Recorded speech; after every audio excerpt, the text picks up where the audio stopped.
Manipuri News Reader की channel की video अमता update तौजगे ngasi फोंबसे phone जनवरी की तांग कुंदा लुपा लिसिंग यांखै की मना लाउथोखरे था असी की तरा मंगा दा कांगपोकपी डिस्ट्रिक्ट की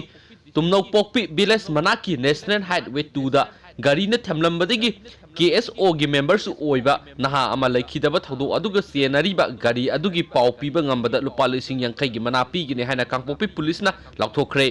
थासी तरा मंगा की नुमिदांग पुंग तरुक मखाइदगी तरेट फाउबगी मरक्ता कांगपोकपी डिस्ट्रिक्ट की तुमनौपोकपी मनाक की NH2 दा गाड़ी न थोमलंबगी थौदोकता डिस्ट्रिक्ट असिगी स्कूल सब डिवीजन की पांगजंग विलेज तगी एस ngमोय थांगकिब गेन सै कुंत्रा असोकपन मरम ओइदुना सिखि थौदो अदुगी मतांगदा कांगपोकपी की पुलिस न केस अमा लखोटखिबगा लोइनना सेनबा मियोय अमादि गाड़ी अदुगी मरी लैनबा पाव पीबा ngamba मियोयदा लुपा लिसिंग यांखै की मना पीगने अमसुंग पाव पीरकलिबा मदुगी ममिंग मथा फुंगदोक लोइ हाइन SP न खंगलखले SP Kangpokpi की फोन नंबर 8119998020 एडिशनल SP की फोन नंबर ना Kangpokpi की 8732026062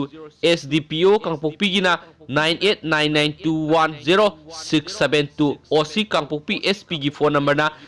8413948592 ने अमसुम IO की नंबर ना 8837008687 दा पाव पिरक्प यागनी हाइनसु SP ना मखा ताना फोंदोरखली। Thank you.